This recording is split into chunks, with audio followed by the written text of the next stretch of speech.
Welcome to The Randy Report. I'm Randy Slavacek, your host. I'm also the writer and editor of therandyreport.com, where you can find me every single day on the internet reporting on the daily news cycle in terms of politics, pop culture, and entertainment news of interest to the LGBTQ community. In this week's headlines, the governor of Maine becomes the first in the country to veto a conversion therapy ban bill. An Ohio congressman is accused of turning a blind eye to sex abuse. Starbucks expands health care for transgender employees. New Jersey adopts new transgender rights. Ohio lawmakers want teachers to snitch on transgender students. Plus, how Donald Trump's new Supreme Court nominee could affect marriage equality. All that and more on this episode of The Randy Report.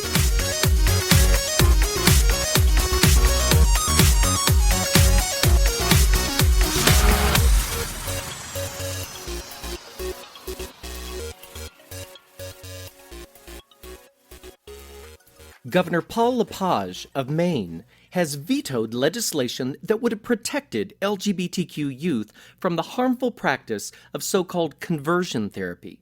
And in doing so, LePage becomes the first governor in the United States to veto such legislation. Boo for being number one. The vetoed bill, LD 912, would have prohibited the advertising, offering, or administering conversion therapy to individuals under 18 years of age in Maine as an unfair trade practice, penalizing mental health workers who engage in the practice with loss of their license. Included in the bill was a carve-out for members of the clergy as long as they didn't receive any monetary compensation. LePage told state lawmakers in a statement he was concerned about the religious liberty of parents to decide how and if their children are exposed to the dangerous practice. To date, 14 states, I'll list them: Connecticut, California, Nevada, New Jersey, Oregon, Illinois, Vermont, New York, New Mexico, Rhode Island, Washington, Maryland, Hawaii, New Hampshire, plus Washington, D.C., have all enacted legislation to ban the widely discredited practice of so-called ex-gay therapy. Even in his own party, the Republican governor is woefully out of step. GOP governors in New Jersey, Illinois, New Mexico, Nevada, Maryland, and New Hampshire have all understood the dangers conversion therapy can have on young people.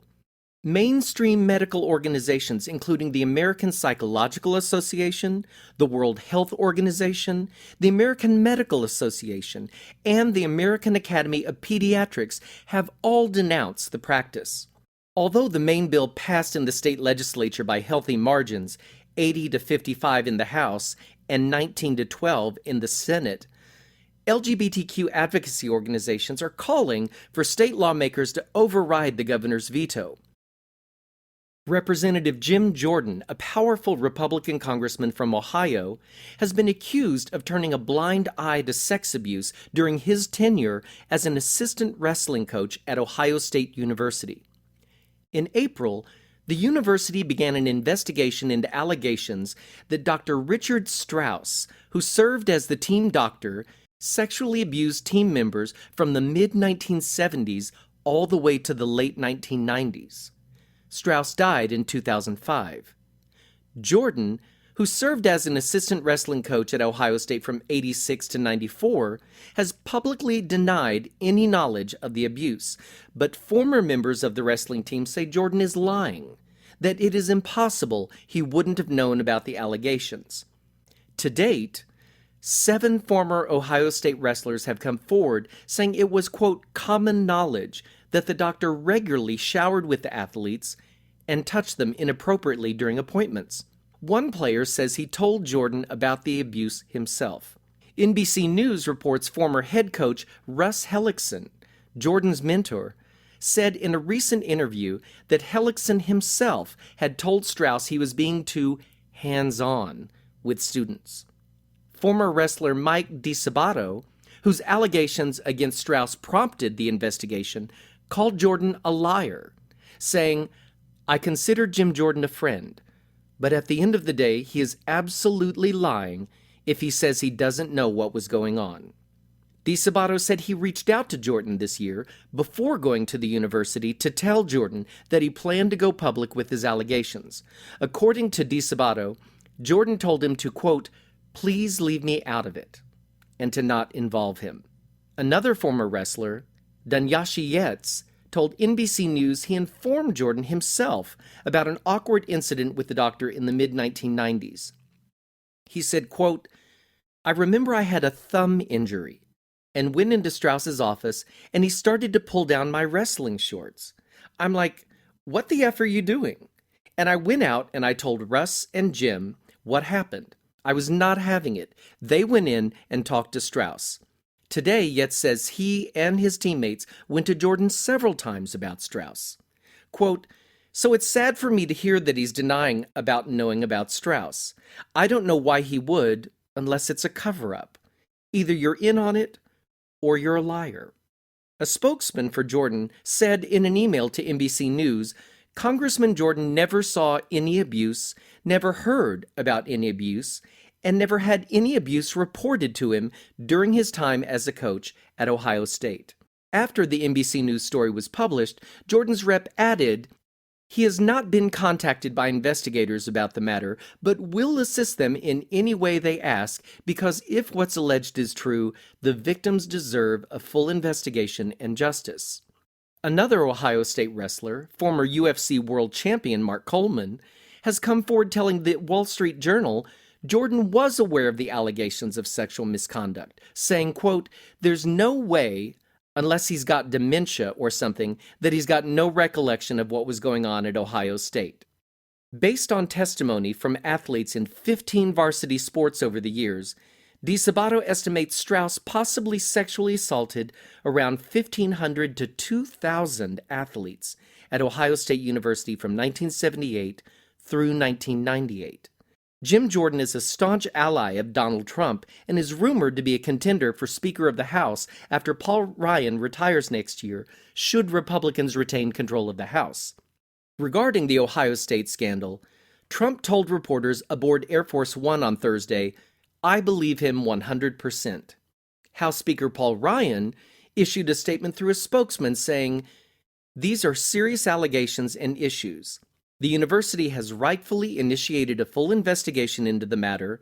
The Speaker will await the findings of that inquiry." Since 2012, coffee giant Starbucks has offered employee healthcare plans that have covered gender confirmation surgery for its transgender employees. Now the coffee giant has announced expanded coverage for trans employees, including breast augmentation, breast reduction, facial feminization, and hair transplants. Many of these procedures, now available to Starbucks trans employees, were considered cosmetic by most insurance companies and therefore not covered. But for trans people, these are essential in their journey to be who they are. A 2014 report from the American Foundation for Suicide Prevention and the Williams Institute found that 41% of the 6,500 transgender adults who responded to the National Transgender Discrimination Survey had attempted suicide at some point, compared to the 4.6 of the overall population. One reason for the high percentage of suicide attempts is attributed to stress related to barriers to obtaining transition-related health care, such as a lack of insurance coverage, inability to afford those procedures, or lack of access to providers. With suicide rates much higher for transgender people, having access to these procedures can literally be life-saving. Thank you, Starbucks. New Jersey took positive steps forward this week when Governor Phil Murphy signed new legislation into law providing important rights and protections for members of the LGBTQ community. The first bill allows transgender residents the ability to change birth certificates to reflect their gender identity. According to the new laws, people may choose to identify as male, female, or undesignated. Until now, transgender people had to undergo gender confirmation surgery and provide proof from their physician to amend their birth certificate. New Jersey is the 17th state to enact a law dropping the surgery requirement for amending a birth certificate, and only the fourth in the country, after California, Oregon, and Washington, to allow a third gender option on the document. Former Governor Chris Christie had vetoed the bill twice while in office. The second bill allows a death certificate to reflect a person's changed gender identity. And the third bill provides for the creation of a transgender equality task force meant to identify barriers for transgender people in areas of housing, healthcare, and criminal justice.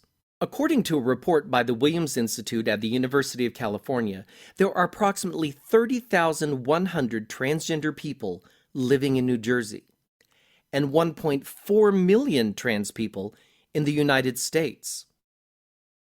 2 Ohio Republican lawmakers have introduced legislation that would require teachers to out transgender students to their parents if they were to observe behavior that didn't seem to match their biological gender. The bill would require school administrators, teachers, and counselors to determine what they believe are signs of gender dysphoria in students, and by law, report back to their parents. Any child whose expressed gender identity doesn't match their biological gender would be reported to their parents in writing. Additionally, the bill would make it a felony for any government entity to provide dysphoria treatment to students. In other words, any educational materials, classes, or programs, and medical, psychological, social, or other professional treatment, therapy, counseling, or other services would all be considered treatment under the bill and would be criminalized. The 124,000-person-strong teachers union in the state, the Ohio Education Association, opposes the bill.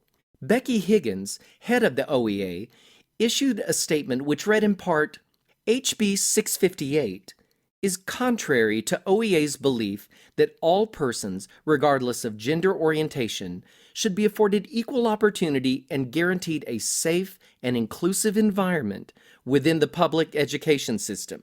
A spokesman for Equality Ohio, Grant Stancliffe, spoke out about the implications the bill could have around traditional gender roles, saying, if a girl wants to enroll in shop class, is that something where she's going to get a letter sent home? If Billy doesn't want to play football, does he get a letter sent home? Not only does this mess with this kind of access to health care, but it creates these weird kind of policing of behaviors. This is a bad idea, folks. Hopefully, the Ohio legislature will know what to do with this and get rid of it. Supreme Court Justice Anthony Kennedy recently announced his retirement from the High Court, and LGBTQ advocates are concerned about the survival of marriage equality. Kennedy was the key vote and author of the 5-4 Obergefell decision, paving the way for same-sex couples to marry nationally. With conservatives looking for a far-right nominee to replace Kennedy, his replacement is all but certain to disagree with the ruling. I'm not a lawyer, but I am of a mind that marriage equality itself won't be revisited by the Supreme Court too soon. My guess is conservatives will try and take the route of eroding the law through lawsuits regarding religious freedoms, like we've seen with a cake baker in Colorado and a florist in Washington state. There are currently 30 states that have amended their constitutions to ban same-sex marriage. Of those, 16 also ban civil unions. 4 states go so far as to ban any legal contract resembling marriage. Now, when the Obergefell decision was handed down, those states didn't go back and remove the statutes from their constitutions because Obergefell became the law of the land. But if marriage equality is struck down on the federal level, those laws kick back into gear. Most of those states are in the South, but the nation's largest state, California, still has its amendment on the books, as does Michigan, Texas, and Florida, huge population centers. The good news is states can repeal constitutional amendments. Now, Alabama is never going to repeal its amendment, But there is enough public support for marriage equality in many states that such a move wouldn't be controversial. Here's a list of the states where marriage equality would end if Obergefell is overturned unless they repeal their state marriage bans. Here we go. Alabama, Alaska, Arizona, Arkansas, California, Colorado, Florida, Georgia, Idaho, Kansas, Kentucky, Louisiana, Michigan, Missouri, Mississippi, Montana, Nebraska, Nevada, North Carolina, North Dakota, Ohio, Oklahoma, Oregon, South Carolina, South Dakota, Tennessee, Texas, Utah, Virginia, and Wisconsin. Get busy, folks. Contact your lawmakers if you live in one of these states and get them to start the process of removing these constitutional amendments. Minnesota United midfielder Collin Martin came out recently in a tweet on his personal Twitter account writing, "Tonight, my team, Minnesota United, is having their Pride Night. It's an important night for me. I'll be announcing that I am an openly gay player in Major League Soccer. #SoccerForAll," wrote the 23-year-old just hours before Minnesota United hosted their Pride Night playing FC Dallas. The 23-year-old attached a more detailed message to his tweet, which read, quote, "I have been out as a gay man for many years to my family and friends, and this includes my teammates. I played Major League Soccer for 6 seasons, 4 seasons with DC United, and 2 seasons with Minnesota United. Today I'm proud that my entire team and the management of Minnesota United know that I am gay. I've received only kindness and acceptance from everyone in Major League Soccer, and that has made the decision to come out publicly that much easier. As we celebrate Pride Night, I want to thank my teammates for their unconditional support for who I am. In light of my experience as a professional athlete, I want to take this moment to encourage others who play sports professionally or otherwise to have confidence that sport will welcome them wholeheartedly. June is Pride Month, and I am proud to be playing for Pride and to be playing as an out gay man." End quote. Martin is now the second openly gay professional soccer player in MLS history, following Robbie Rogers, who came out in 2013.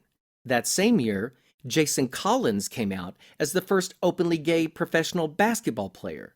And in 2014, Michael Sam was drafted by the St. Louis Rams, becoming the first openly gay football player to be drafted by an NFL team. Rogers, Collins, and Sam have retired from their sports, which means Martin is currently the only openly gay active player in any major pro sports league in the United States. Don Garber, MLS commissioner, said in a statement, "We admire Collins' courage and are proud of him and of the support from the soccer community." His team followed up Collins' announcement with a tweet of support with the hashtag #SoccerForAll, and his old team tweeted their support as well, sending a message, "Sending you love and support from DC, Collin. Have fun tonight." And Robbie Rogers sent his support as well, tweeting, "Love this. So inspiring. Thank you, Collin. Good luck this season." Except against the LA Galaxy, Rogers' old team. Unfortunately, Martin didn't get to play that night, even though he had been on the field regularly for months. Martin speculated that his manager, Adrian Heath, might have been concerned Martin's coming out could have been a distraction for the 23-year-old. He said, "Maybe he thought I had a lot going on today. Obviously, I want to play, but most importantly, I just wanted us to win." But this past Wednesday, July 4th, Martin took to the field as an openly gay man for the very first time and was greeted with a standing ovation as his name was announced. Fans in the stands were seen waving rainbow-colored Minnesota United scarves, and it was a good night for Minnesota, as Martin's team triumphed over Toronto with a score of 4-3. According to reports, after the game, the entire Minnesota United crew of players and coaches congratulated Martin with high fives and hugs. Folks, visibility is the key to acceptance. So here's to more pro athletes stepping up and coming out. Congratulations, Collin, on living your authentic life. Be true. Also in coming out news, in a new interview, Panic at the Disco's Brendon Urie casually came out as pansexual. At the same time, he announced his newly launched Highest Hopes Foundation, which aids nonprofit organizations that advocate support for human rights. GLSEN, the Gay, Lesbian, and Straight Education Network, is the first recipient of the foundation, receiving a generous $1 million donation to aid in the formation of gay-straight alliance clubs in high schools. A longtime LGBTQ ally, back in 2012, Urie got attention for tweeting, "Everyone's a bit gay." Then in 2013, Pride Source magazine asked if he still believed that everyone has some gay in them, and he was clear, saying, quote, "I find myself attracted to dudes all the time. I'm like, wow, that's a beautiful man. There's no shame in it. That's how I feel." To stifle that would probably bring on stress and probably make somebody homophobic, end quote. He went on to say in the same interview that he would classify himself as straight, but admitted to experimenting with homosexuality and bisexuality. Speaking to Paper Magazine today, though, Urie seems a bit more forthright about his view of sexuality. He says, quote, "I'm married to a woman and I'm very much in love with her, but I'm not opposed to a man because to me, I like a person. Yeah, I guess you could qualify me as pansexual because I really don't care. If a person is great, then a person is great. I just like good people if your heart's in the right place. I'm definitely attracted to men. It's just people that I'm attracted to. I guess this is me coming out as pansexual." Urie also laughs that what he calls his stage gay behavior has made some folks uncomfortable in the past. It seems in early concert tours, he would sidle up beside his band's guitar player and kiss him on the neck or on the mouth. Today, Urie says, "I was like, I just want to kiss you, bro. I would hang out with friends, and after 5 or 6 beers, we're kind of just smooching on each other. People get hammered and fooling around." Sounds like fun to me. Following a recent 10-week stint on Broadway in the hit musical Kinky Boots, Brendon rejoined his Panic at the Disco bandmates for their latest release, Pray for the Wicked, which dropped June 22nd. The album debuted, congratulations guys, at #1 on the Billboard 200. Panic at the Disco will also donate $1 to the Highest Hopes Foundation for every ticket purchased to the North American leg of their Pray for the Wicked tour. The band heads out on the road this month with lesbian pop singer Hayley Kiyoko as the opening act. That brings me to the end of this episode of The Randy Report. If you enjoy catching up on LGBTQ news in a quick podcast, I'd appreciate it if you would share The Randy Report with your friends. I like to think of this podcast as the 60 minutes of gay news, only shorter. And remember, you can find me every single day on the internet at therandyreport.com, also at instinctmagazine.com and gaypopbuzz.com, where I'm now a contributor, where I cover the daily news cycle regarding politics, pop culture, and entertainment news of interest to the LGBTQ community. Thanks for listening, folks. See you next time.